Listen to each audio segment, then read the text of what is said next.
Voilà, j'avais pas envie de parler de lui parce que je voulais surtout pas, mais surtout pas lui donner cette visibilité qu'il attend. Parce que ça fait des jours et des jours qu'il ne peut pas s'empêcher de prendre ses réseaux sociaux pour commenter le moindre épisode, etc. Donc en fait, c'était dans le seul but d'obtenir une réponse de ma part. C'est quelqu'un qui ne supporte pas qu'on ne l'aime pas, ou qu'on critique, ou qu'on dise du mal de lui. C'est quelqu'un qui fait très, très, très, très, très attention à son image. Il faut savoir que dans Les Princes de l'amour, il a réussi à redorer son image parce que je n'y étais pas. Parce que les gens ont eu que sa version à lui. Et si jusqu'à présent, j'ai jamais ouvert ma bouche, c'est parce que je recevais toujours des menaces de sa part. Menaces que vous avez pu entendre à plusieurs reprises, notamment dans Les Princes de l'amour, où Magali Berda lui pose une question. As-tu déjà trompé ou non Mila? Et sa seule réponse, c'est si moi je commence à parler, je peux lui éteindre sa carrière. Alors qu'on ne voit pas le rapport avec la question. Et là, c'est exactement pareil qu'il a fait, qu'il a tenté de faire. C'est-à-dire que, en fait, il n'est pas venu menacer Ilan. Il a fait de l'intimidation. En mode, ça encore une fois, c'est une manipulation, c'est du vice. En mode, oh, mais tu sais, moi, Ilan, j'ai rien contre toi, parce que si j'avais vraiment été un mauvais, tu sais, avec tous les dossiers que je sais sur toi et Mila, j'aurais pu vous terminer et arrêter votre carrière. Mais bon, je suis un gentil. Vous croyez que ça veut dire quoi, ça, réellement? Il y a un moment donné où il faut arrêter de croire que moi, je suis suffisamment forte ou que j'ai autant d'énergie à gaspiller pour réussir à retourner le cerveau des gens. Parce que jusqu'à présent, celle qui a pris le moins ces réseaux sociaux, ici, c'est moi. Alors comme il dit, effectivement, il n'y a pas tout qui est montré. Parce qu'on ne peut pas tout monter, bien évidemment. Vous imaginez, sinon, dans ce cas-là, dans 3 ans, on sera encore devant l'émission actuelle. Il y a beaucoup de choses qui ne sont pas montées, mais heureusement pour lui. Le problème de cet homme, c'est que si moi, je disais réellement tout ce que je pense, je parle même pas de son passé, parce que lui, c'est quelqu'un qui attaque sur les dossiers, le passé. C'est comme ça qu'il tient les gens. À croire que moi, en ayant vécu 3 ans et demi avec lui, je n'ai rien sur lui. En fait, moi, ma défense, c'est pas d'attaquer Mujdat sur son passé ou sur des dossiers que je peux avoir sur lui. C'est sur les faits actuels, son comportement. Maintenant, vous voyez, tout ce qu'il essaye de faire. C'est-à-dire que il n'y a pas à essayer de retourner le cerveau des gens comme ça, à prendre ses réseaux sociaux, à commenter chaque fait et geste pour essayer de se dédouaner. Tu t'es mal comporté, tout le monde l'a vu. Ça y est, les faits sont là, les caméras t'ont vu, tu ne peux pas nier les faits. Je ne peux pas éternellement me faire dénigrer, rabaisser, inciter à être détestée par une personne aussi mauvaise que Mujdat. Et le problème, c'est que je voulais pas prendre la parole parce que je voulais même pas rentrer encore dans ce truc. Vous imaginez, ça fait quasiment 1 an que c'est fini avec lui et genre d'être encore associée à lui, genre vous pouvez même pas comprendre comment moi ça me fait chier. Moi, Mujda, c'est quelqu'un qui vit à travers moi. Et en toute honnêteté, s'il vous plaît, ces 2 dernières années, s'il ne s'agit pas de moi, est-ce que vous avez déjà entendu une histoire sur lui? Le problème avec Mujda, c'est que en fait, moi, tout ce qu'il fait, c'est grave. Et je pourrais me défendre. Mais genre, vous serez choqués même. Mais en fait, il est toujours dans la menace. C'est-à-dire qu'il passe par d'autres personnes en disant « Mila, si tu ouvres ta bouche, je vais te terminer. Je vais sortir des horreurs sur toi. » Vous voyez ce que je veux dire? En fait, je suis arrivée à un stade où j'ai même plus peur, en fait. J'ai plus peur parce que, au contraire, les menaces, c'est vraiment la défense des faibles. Ça veut dire que c'est lui, en vrai, qui est pas bien. Si moi, je me mets à ouvrir ma bouche, j'ai mis énormément de temps à comprendre qui j'avais en face de moi. Mais genre, réellement. Ça veut dire que quand on vous dit que l'amour, ça rend aveugle, c'est réel. J'en suis même à un stade où je me dis, le mec m'a fait du sroule, quoi. Bref, on va pas parler du passé, de ceci, de cela. Là, on va parler des faits qui me sont reprochés actuellement. On va essayer de faire quelque chose pour se défendre, de pas dire, ouais, mais toi, en 1940... Non, on va essayer d'attaquer sur... et répondre sur, et se défendre sur des choses concrètes aujourd'hui, maintenant. On va reprendre les épisodes où Mujdat me dit « Je ne comprends pas pourquoi tu as la haine contre moi. » Il faut savoir que le jour de l'arrivée, Mujdat ne me dit pas bonjour. D'accord? Il dit bonjour à tout le monde, sauf à moi. Donc déjà, à partir de là, attendez, si on recontextualise le truc, le mec m'a fait le plus gros coup de pute de toute l'histoire de la planète et c'est lui qui a le culot de ne pas me dire bonjour.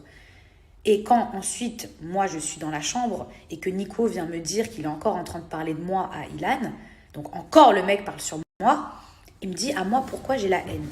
Mais déjà, si lui n'avait pas la haine contre moi, bah, il m'aurait dit bonjour. C'est comme si une personne, elle vous donnait un coup de pied dans le dos, et genre vous, vous retournez énervé, la personne, elle vous dit, bah, qu'est-ce que t'as? Quand j'entends Mujdat, et encore une fois, on m'envoie, hein, parce que croyez pas que moi, je tape son profil en mode, j'ai envie de voir ce qu'il fait. J'en ai rien à foutre de ce qu'il fait. Donc, quand on m'envoie, d'accord, des choses où il dit que je suis encore sur lui, que je lâche pas, que je suis toujours amoureuse. Tout ça parce que moi, j'ai décidé de ne pas m'afficher avec quelqu'un. Puis lui, sans dénigrer Félicia, encore une fois, faut voir avec qui il s'est affiché peut-être un mois et demi après que ce soit fini entre nous. C'est-à-dire qu'il s'est quand même affiché avec quelqu'un qui me ressemble comme deux gouttes d'eau. Donc, comment on peut dire d'une personne, moi je suis passée à autre chose et pas toi, quand on se tape son sosie? Encore une fois, je ne veux pas dénigrer cette fille. Nous ne sommes absolument pas en concurrence. Genre, je veux que les choses, elles soient claires. Maintenant, en tant que femme, bien sûr que ça m'a fait du mal. C'est un homme que j'ai aimé pendant 3 ans et demi, que j'ai porté et tiré vers le haut. Tout ça pour qu'à la finale, en haut, d'en haut là du ciel, là, il me chie dessus. Alors quand il dit, c'est pas Mila qui m'a ramené dans la télé, c'est moi, j'ai forcé les barrages. Ok, mais personne t'a demandé de revenir, bizarrement. C'est quand même toi qui as voulu revenir et qui as pris goût à ça. Donc effectivement, tu peux pas nier le fait que aujourd'hui, si tu as cette vie, si tu es le mec Amila, c'est grâce à moi. Il aurait très bien pu faire sa séquence en tant que chef d'entreprise, comme il le disait, et puis retourner à sa vie. Quand j'estime qu'aujourd'hui, s'il a de la reconnaissance, de la notoriété, des voyages gratuits, des choses gratuites, des rémunérations pour des placements de produits qu'il fait, et même sortir avec mon sosie, bien sûr que j'y suis pour quelque chose.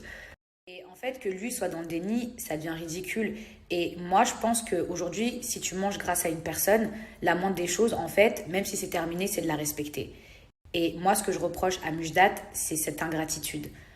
Moi, demain, si j'avais pas un rond et que mon ex m'avait offert une carrière, si je puis dire ainsi, qu'aujourd'hui, grâce à lui, je pourrais remplir mon frigo, partir en vacances gratuitement avec des partenariats et me taper quelqu'un qui lui ressemble, mais mon ex, je lui embrasserais les pieds. Donc, il y a beaucoup de choses que je voulais pas dire, tout simplement parce que j'avais peur. Parce que Mujdat, c'est quelqu'un qui me fait peur, parce que je me suis rendu compte de beaucoup de choses au fur et à mesure des années où j'ai vécu avec lui, mais ça, je l'ai su bien évidemment, c'est toujours après. C'est-à-dire que quand on aime une personne, on lui fait confiance. Donc moi, j'étais le genre de personne qui laissait mon téléphone. Erreur. Qui laissait mon ordinateur. Erreur. C'est-à-dire qu'un jour, et c'est là où il est très malin, puisqu'il utilise un blogueur. Alors peut-être que le blogueur ne sait pas que c'est à travers lui, peut-être que c'est avec des faux comptes. Un matin, je me suis réveillée et puis je me suis rendu compte qu'il y avait des photos de moi qui tournaient, qui venaient de mon ordinateur. Des photos où j'étais jeune, où j'étais avec ma sœur en photo, etc. Et c'est des photos qui venaient de mon ordi où seulement Mujdat avait accès. Il faut savoir que cet ordinateur-là, je l'ai changé entre-temps dans notre relation. Et j'en ai eu un autre où il n'y avait rien dedans. Et en fait, c'est là où j'ai réalisé l'horreur du truc, où je me suis dit, en fait, moi ensuite, pendant encore 1 an, j'ai vécu avec un homme qui gardait bien précieusement dans son téléphone ou je ne sais où des photos, des dossiers de moi pour un jour s'en servir. Et ce mec-là, je dormais à côté, c'était mon fiancé. Et donc, je n'ose imaginer le nombre de choses qu'il doit avoir contre moi. Par exemple, des photos de mon ancien mariage, des photos avec des copines, des photos où je suis petite.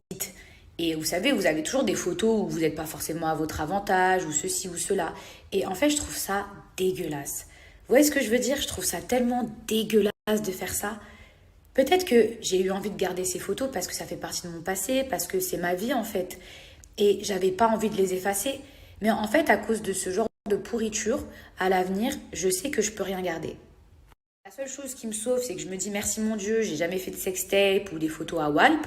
Tout ça pour vous dire que en septembre de l'année dernière, j'ai découvert en fait que Mujdat avait mon mot de passe Instagram.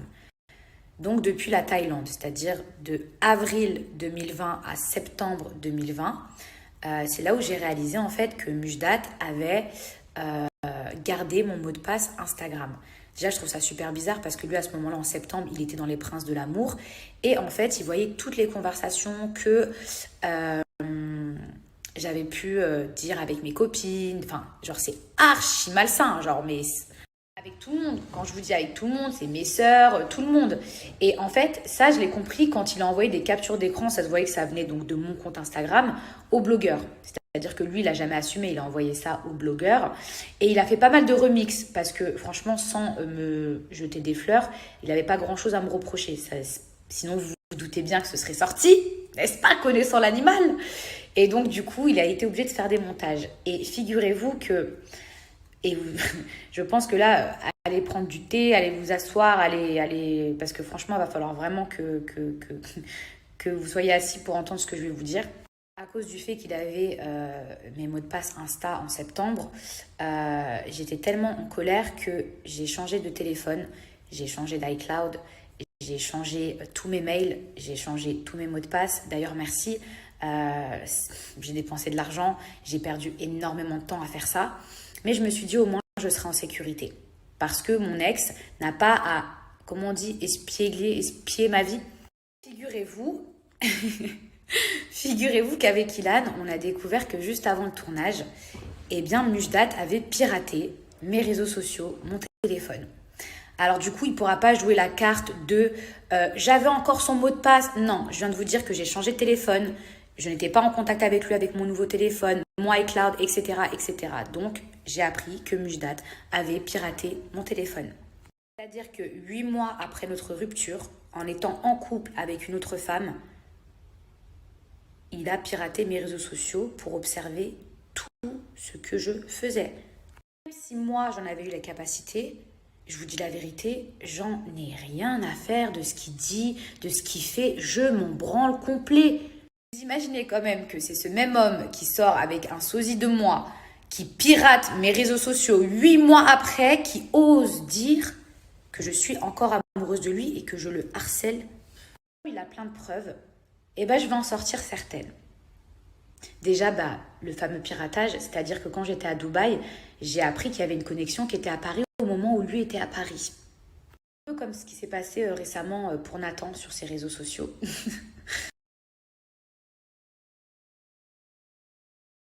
Ça, c'est Ilan qui m'a appris à savoir si quelqu'un est connecté en même temps sur votre Instagram. Donc, comme vous pouvez voir, moi, j'étais à Dubaï et la connexion qui était active, c'était à Paris. Donc, je ne sais pas si vous vous imaginez, mais ce que j'ai pu ressentir à ce moment-là. Le mal que j'ai pu ressentir dans le sens où je me suis dit, mais est-ce que c'est une blague? Et sachant je savais de quoi, ce dont il était capable. Imaginez votre ex, ça fait 8 mois, qui regarde tout ce que vous faites, par qui vous faites draguer, avec qui vous parlez, les confidences, les choses que vous pouvez dire entre filles. Je ne sais pas si vous vous rendez compte. J'étais dans un état, mais dans un état, genre, j'étais écœurée. Vous savez quoi, de la vie, de tout. Et ça, je l'ai découvert peut-être 3 jours avant que je parte en tournage. Là que vous voyez à la télé. Donc, ça, c'est... ça, voilà. Donc déjà, à partir de là, et il a de la chance parce que j'ai pas encore porté plainte. Et pourtant, ici à Dubaï, c'est très très grave de faire ce genre de choses. Bref, et quand j'entends que Mujdat dit que j'ai réussi à manipuler tout le monde, que moi je rentre dans le cerveau des gens, faut savoir que moi, quand j'arrive sur le tournage, mes seuls alliés en l'occurrence, c'était Nico et Ilan. Ça veut dire que lui, il avait plus d'alliés que moi. Parce que récemment, on a appris qu'il était allié avec Julien Bert, juste avant de rentrer sur le tournage. Tous les gens des Princes, Simon, que je ne connaissais absolument pas, Nathan, Isabeau, Kéline. En fait, Mujdat, il est quand même arrivé sur ce tournage en ayant beaucoup plus d'alliés que moi. C'est qu'au fur et à mesure des jours que, avec Ilona, tout de suite, ça s'est bien passé, parce que de toute façon, on est des meufs et que Ilona, elle n'a jamais été dans ces histoires de merde. Avec Giuseppa, ça s'est trop bien passé. Mais ce que je veux vous dire, c'est qu'il avait plus d'alliés que moi. En fait, il s'est fait une guerre psychologique, je sais pas comment vous expliquer. C'est-à-dire qu'il a trop cru, en fait, que on était dans un truc genre à la koh où fallait se battre les uns contre les autres. Alors qu'à la base, avec Nico, ça fait des années qu'on demande à W9 d'avoir cette émission Le Reste du Monde et de fonder une famille pour être un peu plus crédible face aux Marseillais. Parce que nous, chaque année, en fait, avec Nico, on se retrouve avec une famille où c'est que des trahisons parce que bah, les gens, ils se connaissent pas. Il y a plein de gens qu'on connaît pas chaque année. Et les gens à qui on s'attache et qu'on retrouve chaque année, c'est les Marseillais. Ça veut dire que même maintenant, les Marseillais, on est plus amis avec eux que les propres gens qui étaient dans notre équipe. Avec Nico, chaque année, il n'y avait que des gens qu'on ne connaissait pas. Alors que chaque année, nous, on retrouvait les Marseillais. Et au bout de 5 ans, bah forcément, c'est nos potes.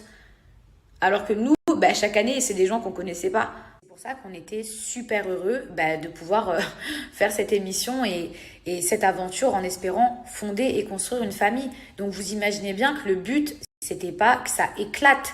Maintenant, moi, je suis pas une faux cul. Dans le sens où, avec tout ce que je savais qu'il avait fait contre moi, et encore, vous ne savez pas tout, que lui, on l'entend dans son discours, mais je comprends pas pourquoi tu as la haine contre moi, alors que c'est lui qui me dit pas bonjour. Je comprends pas pourquoi tu as la haine, est-ce qu'on pourrait limite être amis? Non mais attendez, vous imaginez, vous pensez que moi je peux être amie avec une personne qui m'a fait autant de mal? Genre mais arrêtez, mon pardon en fait il a des limites. Le mec, il a piraté mon téléphone pour pouvoir me tenir, pour pouvoir m'intimider, pour pouvoir lâcher des dossiers contre moi si j'ouvrais trop ma gueule ou si je faisais trop la belle. Est-ce que vous imaginez? Je m'en fous de sa vie. Est-ce que vous pouvez comprendre qu'aujourd'hui je suis passée à autre chose et je me demande même comment j'ai fait pour lui donner l'heure?